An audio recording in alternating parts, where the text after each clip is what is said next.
All right, so Trash Talk Wednesday. I'm going to go in order of importance because we're going to cover all of these in this video. Number one, Tyron Woodley hammers. Sean Strickland calls him an outright liar.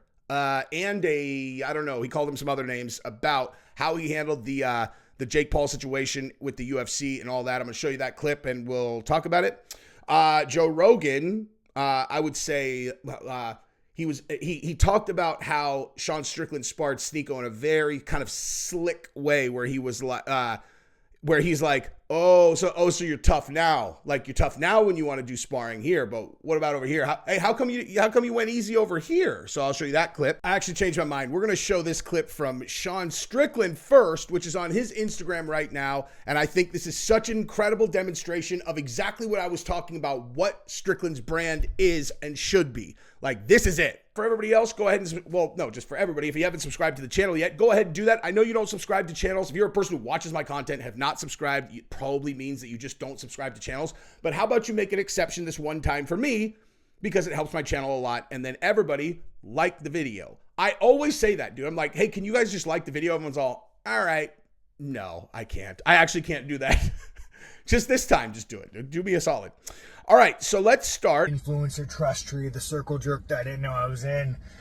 You know, no one really gave me like a written invitation to the circle jerk of like, I get famous, you get famous, we all help each other out. I'd never got the fucking invitation or the guideline, so here we are. But bad news, guys, I'm not racing Nitro Cross. This isn't Nitro Cross's doing, man. They're great fucking people. This goes beyond them. But, you know, I guess there's like fucking golden rules of how to be a fucking influencer and get free shit. And I guess I'm not the fucking one for these guys. But, you know, I want you guys to put yourselves in my shoes. You know, a man insulted me and challenged me to fight. I fought that man, just like you would. A TikToker wants to spar. I treat him no different than anybody else. You quit, you fall down, or you tap out, and we're fucking done. And I respect him for that. I meet a fucking vampire wearing a man bag with painted nails that was so insulted that I didn't know who the fuck he was. He acted like a woman because I didn't know, nor do I care who he was. Dude, you dress like a fucking vampire wearing a man bag. You are a fucking slight on society, bro. The fact that you exist is fucking mind-boggling. The fact that you exist makes me think we need to go back to 1776, bro. You are less than a fucking man. You have blood-drinking rituals. But you guys, I regress. You want to know who these fucking jerk-offs are? Go look at any sporting event. They're the ones in the front row seats who are given fucking $1,000 tickets while you are made to buy a $500 nosebleed ticket. You are fucking used to prop these cunts up. And yet these cunts who have a little bit of fame because they preach on TikTok are given front row seats. Fuck it, guys. I don't want to be in the fucking circle jerk. I don't give a fuck. Give me a fucking nosebleed ticket with you guys. I'll be fucking way happier. Fuck them. Guys, Brilliant. I fucking did it. Brilliant. By the way, Sean looks kind of weird in that, like, look at the beautiful white interior of his new Tesla. That is snazzy. That's what happens when you win the title, dude. That's what happens. You win the title, you get yourself a nice white interior Tesla. It's beautiful. Now, let me tell you what I love about this really quick, because we got a lot of stories to talk about related to Strickland today, and I know you guys love the conflict, so me complimenting Strickland probably is not as salacious as Tyron Woodley talking a bunch of trash, but I gotta say this, dude. This is why Strickland is the most popular fighter in the UFC right now, okay? It doesn't even matter what he does outside. Like, he could do the craziest stuff ever, but this right here, this is exactly why the big guy who is now being, attacked over in New York in all kinds of insane ways. You know who I'm talking about. That guy who just dropped some sick sneakers, that guy, same thing, dude. You align with the everyday man and you go, you know, these guys right here, these guys are getting given all this stuff. Why? I would rather be with you guys. You guys are the ones that I align with. You align with the everyday man. I'm not like them. I'm like you guys. And people love it. And it's brilliant. And he's done it. He did it in Australia. I'm here with you guys in Australia. I'm here with the people. Did it in Canada. I'm here with you guys. Canadian flag. And he does it right here. Because do you have any idea the ratio of regular person with regular finances and regular person problems versus influencer who's given free tickets to everything. I mean, it's not even close. He's in the business of garnering collective support, and he's doing such a good job. This is, I mean, it's like so smart. I'm not even challenging whether or not he's being genuine, and I'm sure that he is. But this is where it's at.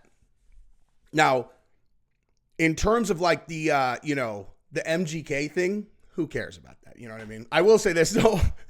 So he says he looks like a girl, and I one of my buddies just sent this to me, and I said, I'm like, you want to know what it is though in Hollywood, because Hollywood's this weird other place.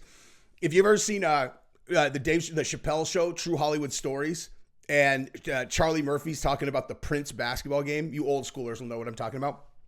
The very beginning of that skit, the first thing he says is, oh, you got to understand, man, back there in Studio 54, the man that looked most like a bitch is the one that got all the women.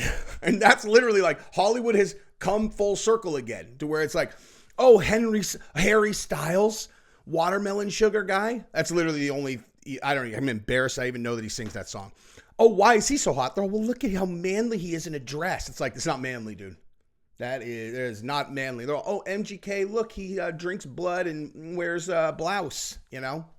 But anyway, Sean's the everyday man, and I'm going to move on because we got a lot of other things to talk about. We don't want to compliment him on that approach, and I think that's exactly what he should do. And beating up like maybe next time, you spar an influencer that's not challenging you. Like, listen, there's two different things here. I just want to say this. Sneako is not going out. He's like, I could smash Sean Strickland. Like, someone does that, beat their fucking ass, dude. Whip their ass. But someone's like, yeah, I'll spar with him. Like, well, I mean, no one's going to make that mistake again. That guy, just show him some stuff, dude. Touch him up. And actually, you know what? We'll come back to that. Let Rogan discuss that particular thing. Tyron Woodley talking about Sean Strickland and how he handled the Jake Paul thing. Now, keep in mind that Tyron Woodley does not like Sean Strickland. Keep that in mind when you just listen to his tone, because for sure, Tyron Woodley does not like Sean Strickland, because Sean Strickland definitely is on the opposite. If you don't remember, one time at a press conference, you had Tyron Woodley do a press conference, and another time you had a press conference where Sean Strickland did a press conference, and at the Tyron Woodley one, he responded to 100% of every single question with the comment, Black Lives Matter. And one time you may have seen Sean Strickland do a press conference or two where he said something about an affection, about the woke, and basically I don't think that Sean Strickland's ever done a press conference where you would need to wonder what his stance on Black Lives Matter was. So I think it's fair to say that Tyron does not like Sean Strickland, just as an advanced kind of consideration. The key thing to understand here also is not about whether or not Sean could go and box Jake Paul. It's about money and how this whole thing played out. But let's listen to what Tyron says, and then we'll talk about it. Accuses Sean Strickland of lying. After Strickland gave Sneako a brutal beatdown, Jake Paul slammed the UFC middleweight for sparring with an untrained individual and offered to fight him in Puerto Rico for $1 million. While Strickland appeared interested, he eventually dismissed the idea because of possible legal consequences from the UFC. In a recent episode of Real Right Quick, Woodley lambasted Strickland for lying and talked about how the UFC can't stop him from sparring with Paul. Jake Paul offered him $1 million. Why the f*** you ask Hunter? So right. So Sean Strickland went to Hunter, who's you ask your daddy if you can fight. UFC. You don't have to ask nobody if you can fight. And Hunter Campbell told Sean Strickland no. Legally, they cannot stop him from sparring Jake Paul. Really? Jake Paul said he wanted to spar him the same way Sneako walked into the cage. Yeah. Now I want you to know he had to walk through security. He had to be signed in on a list. I know that. That's the apex. That's the apex. They let him come in there. He signed something to go in there and do that, right? So if he can do that, he can spar with anybody he wants to. You see all the time, you saw Nick Diaz sparring with Andre Ward. You think that was a great idea? No. Jake Paul didn't say, come and meet me in the arena and come and meet me in a sanctioned fight. He said, come to my gym. Nobody can stop him from doing that at all. Sean Strickland is a hoe for asking Hunter. He a hoe for beating that dude up like that. Yeah. And he could have just went and took the fucking, I would have never asked him, can I go and spar somebody for $1 million? I'd have been on the next fight to Puerto Rico. Okay, so here's the deal about that, though, is if you would have taken the $1 million, they would have come and got you, unless you did it real quiet, dude. Okay, Jake Paul announced it on Twitter, okay? He announced it on Twitter. He's like, hey, you want to come to Puerto Rico and spar me for $1 million, okay? So here is what you could do. Sean Strickland, he is correct, of course, can spar anybody that he wants. Absolutely, for sure. There is no question that if Sean Strickland wants to fly to Bangkok and spar against blah, blah, blah, he can. If he wants to fly to Puerto Rico, spar against anyone in the world, he can. There's no one he's not allowed. Like, there's not a person that he is not allowed to spar with if he decides he wants to do that. But if you take money for it, that's different, okay? Especially, it's like if someone wants, like, I'm pretty sure that you can get hired as a person who is assisting with a camp, right? Like, so, oh, we need a spar. We need someone to mimic this person. Like we need someone to mimic Tyron Woodley. So we need, I don't know, you're a wrestler who has a huge overhand right and is really fast. You know what I mean? Like, so you can, if you're going to camp to mimic Tyron, like they can hire you to do that, I think. I don't see why they wouldn't. Of course you can, actually. But the second that it becomes a promoted event or something that you take money from and then you sell, or then the footage is distributed, that's different. Okay, so I don't know. I don't have any idea if there is a reason why you couldn't bet someone money on a sparring match, because that's what that would be. Okay, so that's what that would be. It would essentially be a bet. Okay, so like if you go out there and you spar Jake Paul and Jake Paul says, I'll give you $1 million if you lose, that's a bet. Okay, bottom line, that's a bet. Now, if I went to, you know, Extreme Couture and I've got a death wish and I'm like, hey, Strickland, I'll bet you $10,000 that I can get through 3 rounds without you knocking me down.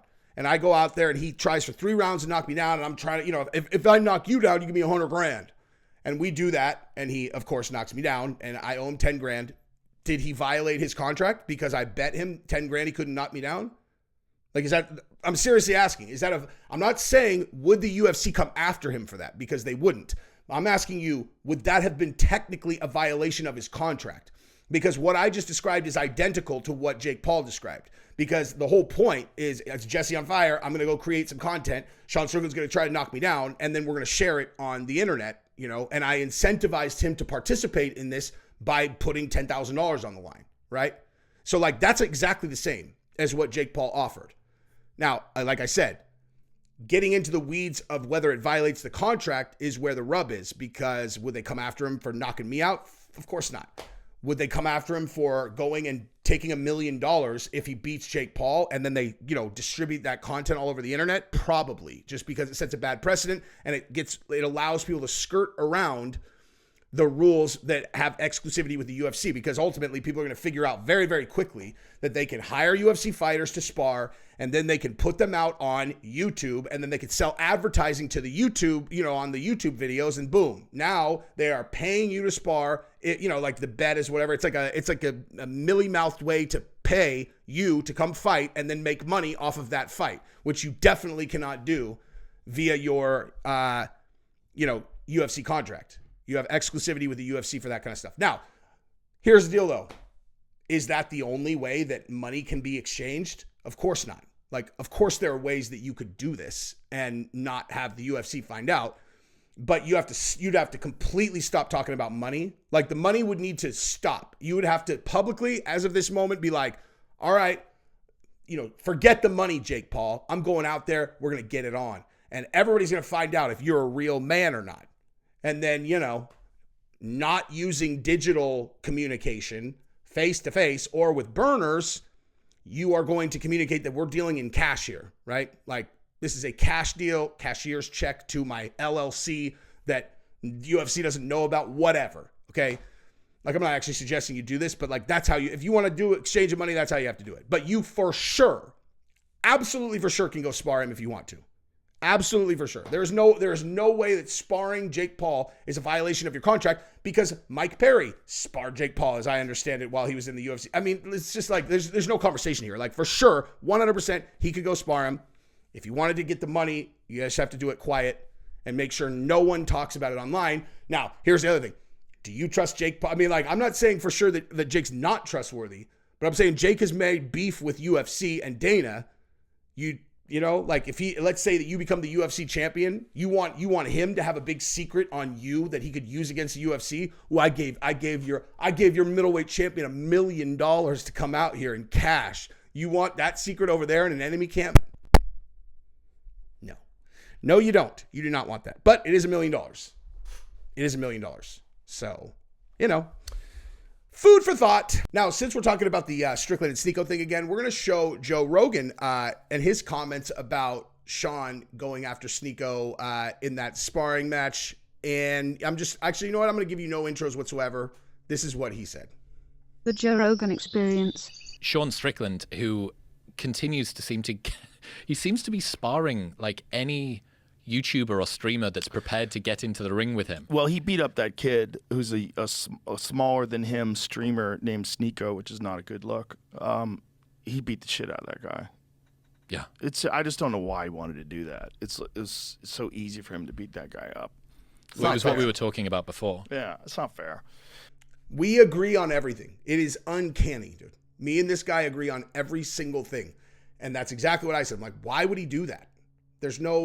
You prove nothing except that you're bullying someone who had no chance against you. I don't really understand it. It's not really. The kid, I don't know what that kid thought. First of all, he's so silly for doing that, for agreeing to do that with Sean Strickland. Because you know that he's never going to have that hold back. If you agree to do that with Israel Adesanya, Israel Adesanya will take care of you. I swear to God. He'll pop you a little bit and let you know that you're helpless. Any of those guys would have. But he won't fuck you up. He'll smile and laugh and he'll hug you afterwards. You could spar with him. I guarantee you could spar with him. And then just touch your face just to let you know. Like, you would have been knocked out, but I just touched your face. Just going to touch you a little bit. Move around. You can't touch me. I touch you.